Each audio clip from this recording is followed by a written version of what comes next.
to the after party tonight?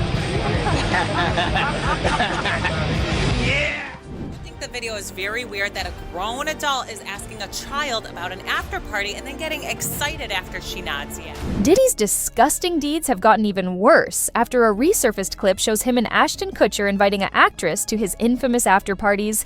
And get this, it's allegedly not the first time he did this, with one instance ending up with Diddy, allegedly, and one other unnamed male celebrity doing unspeakable things to her after she got drugged. Could that person be Ashton Kutcher? Join me as we look into this shocking story that many say could finally expose Ashton as Diddy's accomplice. Cares so much about victims. This guy really seems to have a lot of friends who are horrible, horrible people. Diddy has long been the subject of disturbing rumors and allegations, earning him the infamous nickname the Diddler. While he faced legal consequences for his actions, many believe he couldn't have operated alone. Speculation has consistently centered around Hollywood's alleged role in protecting his secrets, with powerful figures gaining access to his exclusive parties in exchange for their silence. One name frequently mentioned in this context is Ashton Kutcher. Once inseparable, Kutcher was a constant presence at Diddy's infamous parties. However, his public profile significantly diminished after Diddy's legal troubles began. This recent silence has fueled suspicions among many. Now, a resurfaced video threatens to shed light on the true nature of the Diddy-Kutcher relationship and potentially expose the extent of their involvement in these disturbing events.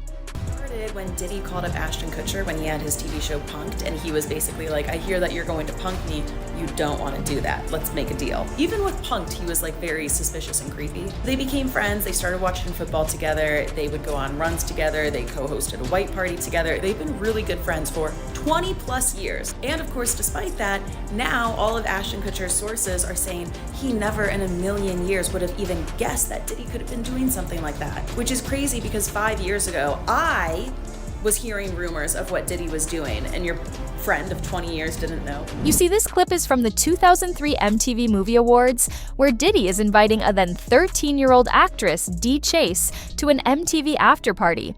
Now we have all heard the rumors about what happens at Diddy's after-parties, and that was no place for a 13-year-old, especially one who had a bright future like DV Chase. Now you might wonder how DVE even ended up being backstage that fateful day. You see, at the time Dava was one of Hollywood's rising stars as a young child, Chase was already showing off a talent for performing that was way beyond her years, from appearing in commercials to lending her voice to characters in animated projects. It was clear that she was destined for the spotlight.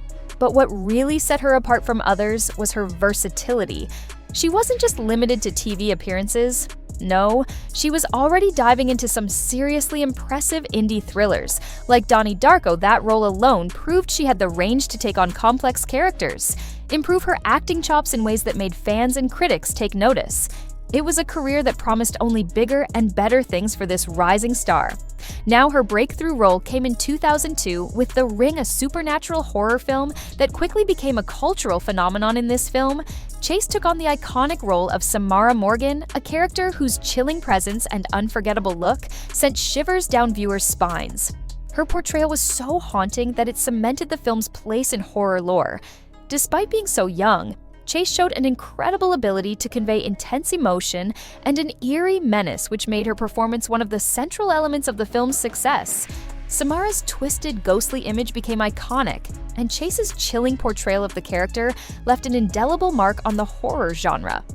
This role didn't just define her career, it revolutionized the way young actors could embody terror, and it solidified her place as one of the genre's most unforgettable figures. Y'all, because of Dee's amazing work in The Ring, she got nominated and won an award for the Best Villain Award at the 2003 MTV Movie Awards. And that's where her path and Diddy's crossed. You see, Diddy and Ashton were the people tasked to give her award that night. Now, it is unclear if Dee went to Diddy's after party, but she was photographed again with Diddy and Ashton at the VHW's Big in 2003 awards. Now, what has people extremely freaked out and fearing for the worst about this whole situation is a lawsuit that was filled by a Jane Doe about what Diddy and an unnamed male celebrity did to her when she was 13 in 2002. Y'all, what I'm about to spill is so messed up, It's hard to even wrap my head around it. According to the lawsuit, a 13-year-old girl's life was completely turned upside down at the 2002 VMAs. And it's just beyond disturbing. So the story goes like this. This girl, who was only 13 at the time, was dropped off at Radio City Music Hall in New York by a friend so she could try to get into the VMAs. But guess what? She was denied entry because, get this, she didn't have a ticket at just 13 years old. Being shut out from an event that's full of celebs had to be a huge blow, but she wasn't ready to just head home, no way. She decided to try her luck at the after party instead. Now here's where it gets insane. The girl, desperate to find a ride to the after party, started talking to some of the limo drivers outside.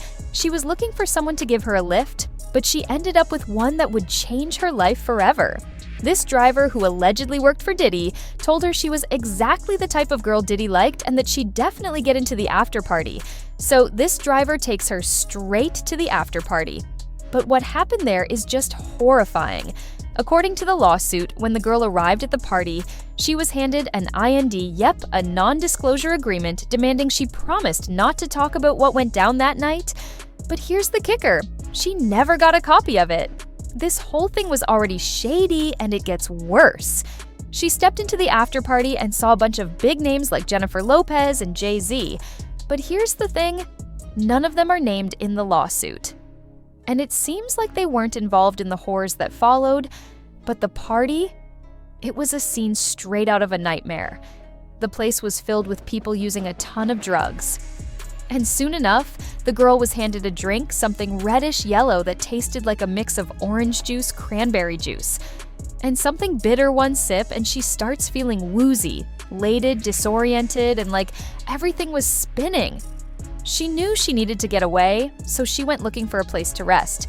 She entered what she thought was an empty bedroom to lie down, but she didn't lock the door. Big mistake. What happened next? Guys, this is where it goes from bad to worse. The girl said that, not long after lying down, Diddy entered the room, along with two other celebrities, one male and one female. According to the lawsuit, Diddy allegedly approached her,